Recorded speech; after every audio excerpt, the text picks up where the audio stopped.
Conférence ce mardi à Abidjan sur l'évidence analytique concernant l'innovation et le développement, organisée par le Centre d'analyse des politiques économiques du CIRES, CAPEC, en collaboration avec ses partenaires. Les experts de la zone UEMOA en matière de dépenses fiscales sont en atelier à Abidjan. Objectif, renforcer les mécanismes de coordination sur la question entre les États membres. Et puis le rideau est tombé sur la 4e édition de la Journée nationale du partenariat. Le prix du partenariat 2019 décerné aux entreprises du secteur privé et de l'administration publique. Bienvenue, Madame, Monsieur. Abidjan abrite depuis ce mardi la 11e conférence MADE sur l'évidence analytique concernant l'innovation et le développement. Une rencontre associée à la conférence de clôture de projets de recherche sur l'inclusion économique des jeunes et des femmes par l'entrepreneuriat inclusif. Prévue du 8 au 10 octobre prochain, cette double conférence est organisée par l'analyse des politiques économiques du CIRES, CAPEC en collaboration avec ses partenaires et vise à définir des modèles d'innovation et de développement basés sur des résultats probants. Le reportage d'Emmanuel Bonzo et Marius Seri. Le potentiel économique de l'entrepreneuriat inclusif est important pour les pays africains, mais cela est caractérisé par la prépondérance du secteur informel, ce qui sape les efforts des grandes entreprises en termes de soutien aux petites et moyennes entreprises. Une situation qui exige donc de réfléchir sur des modèles innovants pour davantage d'impact sur l'entrepreneuriat inclusif. D'où l'intérêt pour le Centre d'analyse des politiques économiques du CIRES d'accueillir la 11e conférence MADE sur l'évidence analytique concernant l'innovation et le développement, couplée à la conférence de clôture du projet de recherche sur l'inclusion économique des jeunes et des femmes pour l'entrepreneuriat inclusif. Nos économies africaines sont dominées par le secteur informel. Comment arriver à formaliser pour que ces entreprises contribuent un peu plus à la croissance, créent des emplois décents et des revenus plus importants? Il faut innover à ce niveau.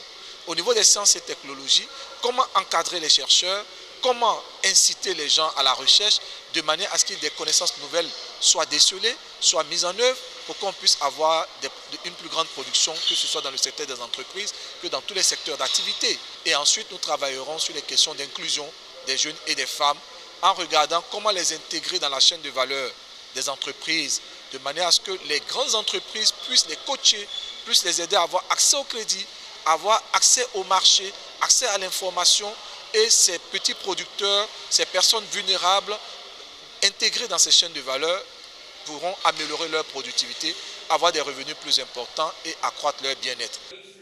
Cette double conférence de haut niveau est donc de contribuer à une meilleure compréhension des facteurs explicatifs et des effets de l'innovation, ainsi qu'à la maîtrise des déterminants et des effets ou impacts de l'entrepreneuriat inclusif.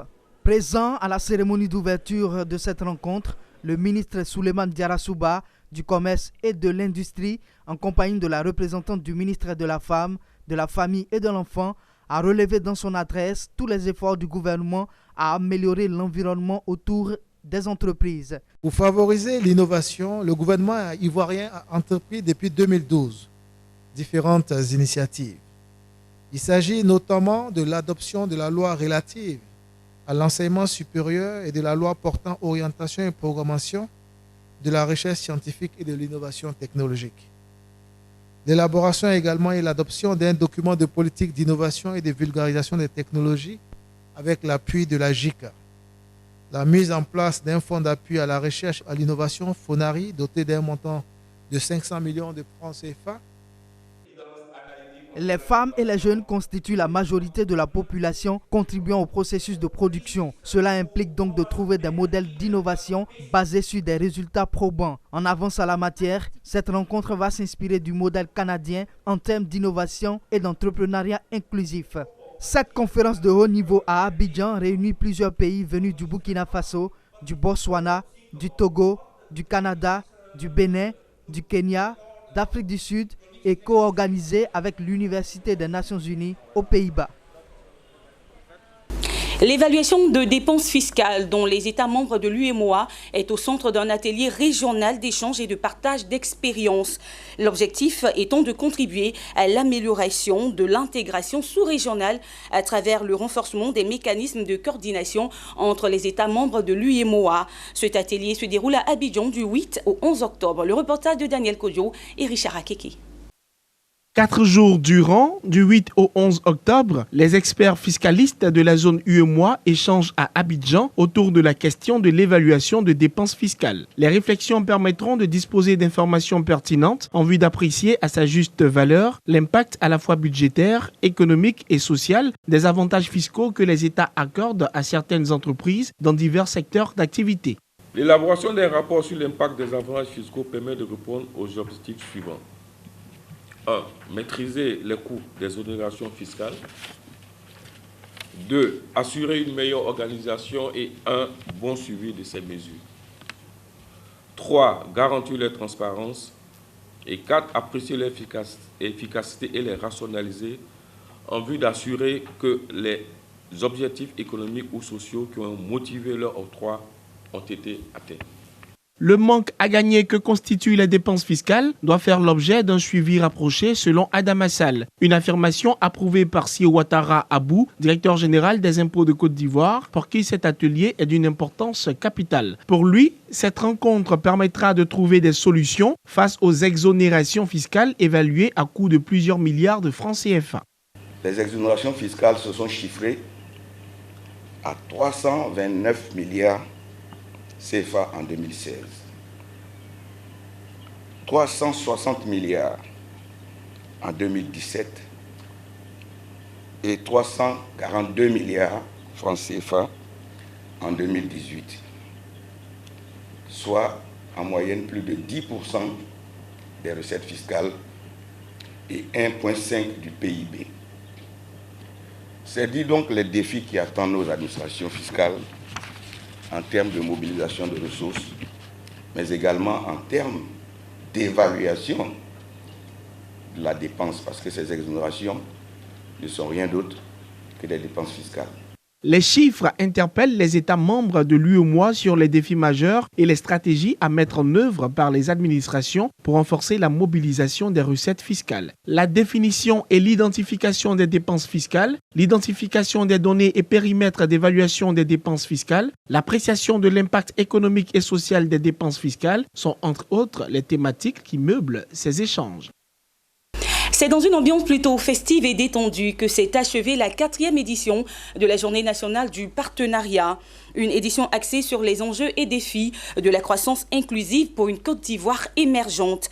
La cérémonie de clôture a permis de décerner le prix de partenariat 2019 aux entreprises du secteur privé et de l'administration publique. Les détails avec Ariane Touré et Tima Traoré. Ouverte le 7 octobre 2019, la 4e édition de la Journée nationale du partenariat s'est soldée par plusieurs activités animées par les membres du gouvernement ivoirien, des organisations du secteur privé et les partenaires techniques et financiers. L'objectif étant d'échanger sur le degré d'inclusion de la croissance ivoirienne et les dynamiques afférentes initiées par les acteurs publics et privés. Panels, expositions et rencontres B2B ont meublé cette rencontre. Nous avons été heureux de participer à un tel panel qui a posé comme débat la question donc, de l'insertion des jeunes, puisque nous avons aujourd'hui une administration publique qui n'est pas à même d'absorber toute la main-d'œuvre. Nous avons un secteur privé qui est en pleine dynamique, mais qui ne peut pas aujourd'hui absorber toute la main-d'œuvre. Donc l'une des solutions, c'est aussi donc, le taux d'emploi des jeunes. Et nous avons aussi parlé donc, de la question de la problématique de la formation, notamment l'adéquation entre la formation et l'emploi. Aujourd'hui, pendant toute la journée, nous avons passé donc, des moments intenses d'échange. Le gouvernement, au plus haut niveau, avec des ministres, avec des directeurs généraux des États centraux, étaient là avec nous pour échanger sur les problématiques qui sont les nôtres au niveau du secteur privé.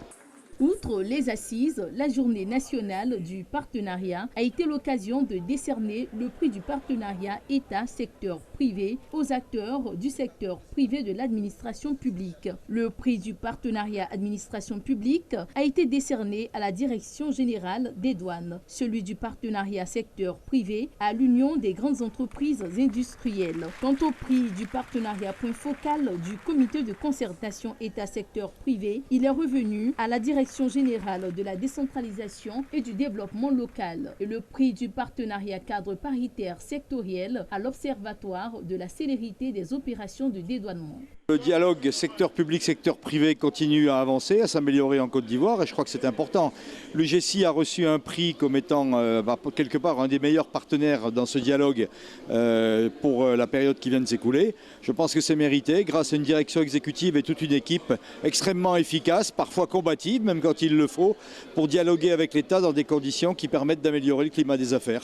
Nous allons continuer à travailler dans ce sens-là. Nous avons eu l'honneur de participer, comme toujours, aux journées nationales de partenariat en tant que point focal et acteur de l'animation non seulement du comité de concertation, mais de ces journées.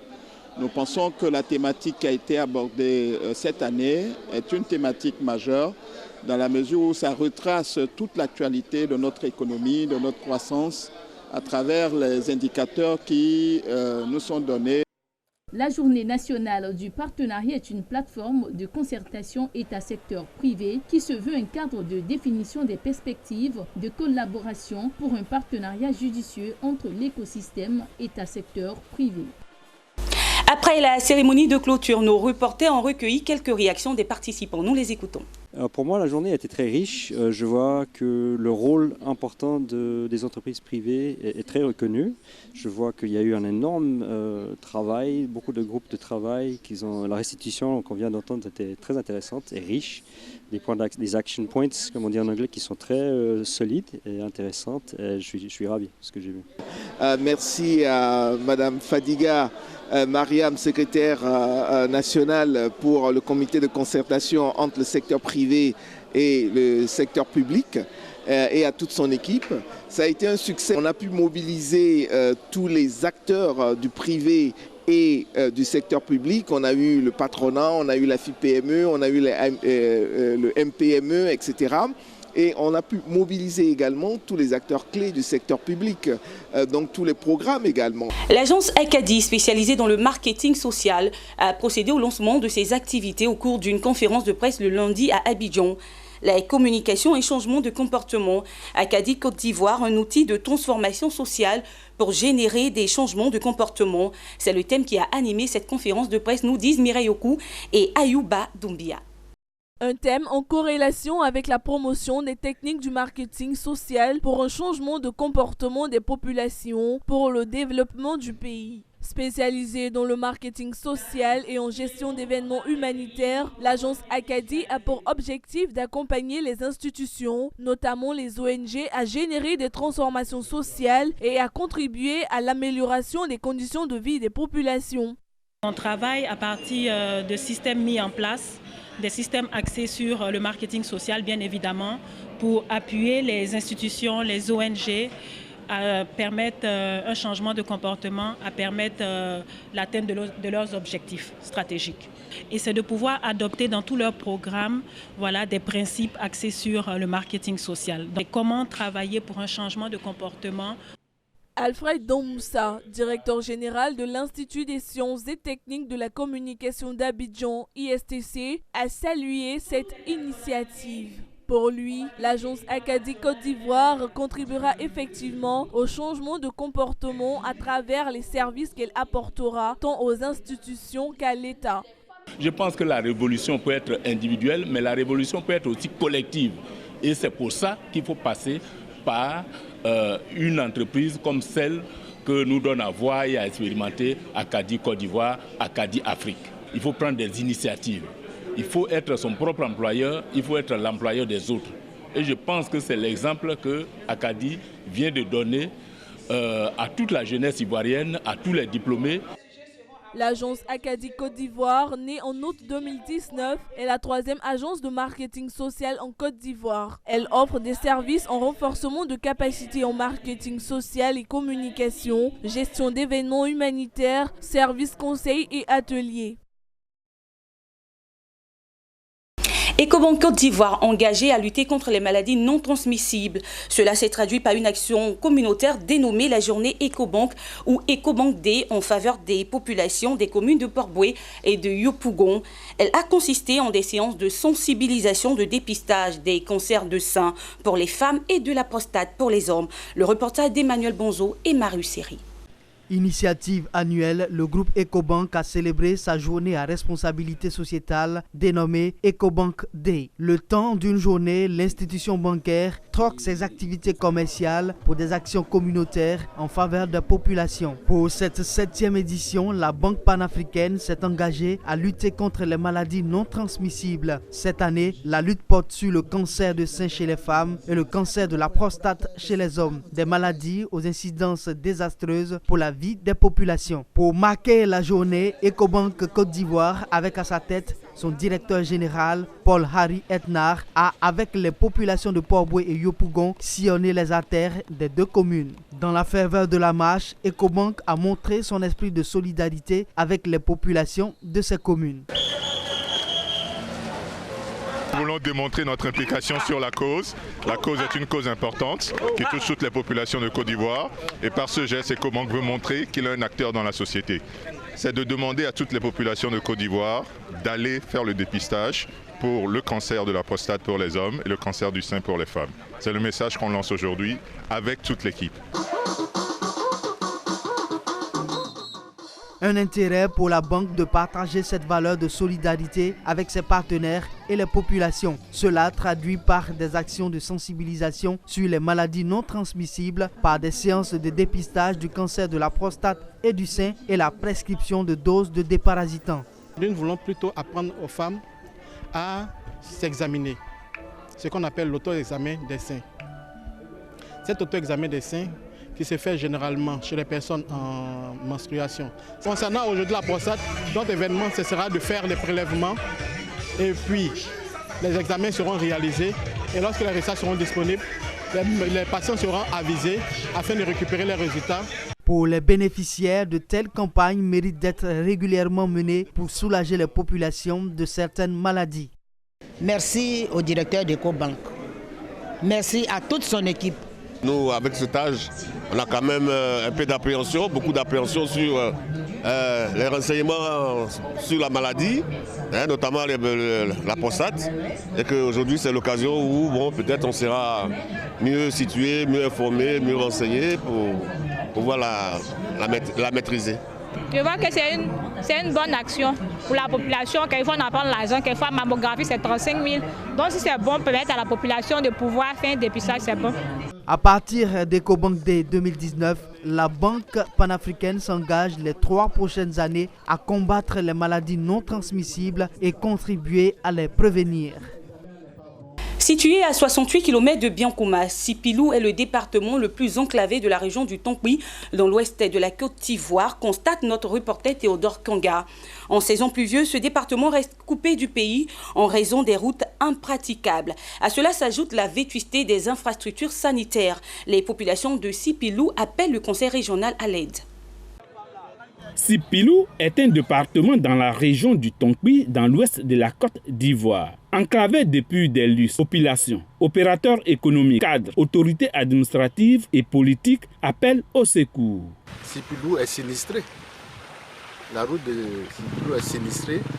Sa dégradation s'accentue d'année en année. La route elle-même est dans un état critique. À cela s'ajoutent les ponts, les buses. Que l'État songe à la situation de Sipilou, qui est un département. Et tout département, pour ce que je sais, devait être relié par le bitume. Qu'on songe à cela. La saison des pluies, alors il est difficile de joindre Biancouma. Et ce trajet se fait en 6 heures. Nous sollicitons vraiment l'aide de l'État pour pour nous refaire la voirie de Sipirou, juste même un reprofilage. Je pense que déjà avant le goudron, s'il y a un reprofilage, le trafic peut reprendre. Cette ville frontalière avec la Guinée, poumon de l'économie de la région, est dans une léthargie sans précédent faute de routes. Avec la décentralisation, les populations avaient nourri l'espoir de voir leurs routes reprofilées et les ponts de fortune construits. Mais, hélas, ces ponts et routes sont restés dans un état de dégradation très avancé. Pire, en saison de pluie, les véhicules refusent d'emprunter cette route. Aujourd'hui, le seul problème qu'on a, c'est le tronçon Diankouma-Sipilou. Il fait 68 km. Et en saison pluvieuse, vous avez pris la route là, vous êtes venu. Nos véhicules mettent pratiquement plus d'une semaine sur les routes. Quand il pleut, il n'y a pas de pont. Quand il pleut, avec les côtes, nos véhicules ne peuvent pas monter. Or, c'est une route internationale. On n'a pas besoin d'autre chose. Mais le ciel route, le gouvernement n'a qu'à nous aider pour faire la route là. Okay. On demande de l'aide à le président, on demande de l'aide à tous les milites et tout le gouvernement de la Côte d'Ivoire pour nous aider cette voie-là. Filage lourd ou le bitumage de cette route longue de 68 km serait salutaire pour les populations du département de Sipilou qui ont longtemps souffert de cette situation. Ce reprofilage s'avère donc nécessaire. En image à présent, le Rwanda va dynamiser ses exportations agricoles vers l'Europe grâce à son secteur aérien. Le pays vient en effet d'inaugurer le vol cargo direct hebdomadaire vers le continent européen dans l'optique de faciliter le transport de ses exportations agricoles. D'après les autorités rwandaises, cette mesure permettra d'exporter les produits horticoles rwandais vers l'Europe en collaboration avec l'opérateur aérien britannique Magma Aviation. Cela permettra au pays de réduire son déficit commercial en augmentant le nombre de volumes des produits rwandais destinés au marché européen, l'une des principales destinations des exportations agricoles rwandaises. Ainsi se referme ce journal. Merci de l'avoir suivi et à très bientôt. Au revoir.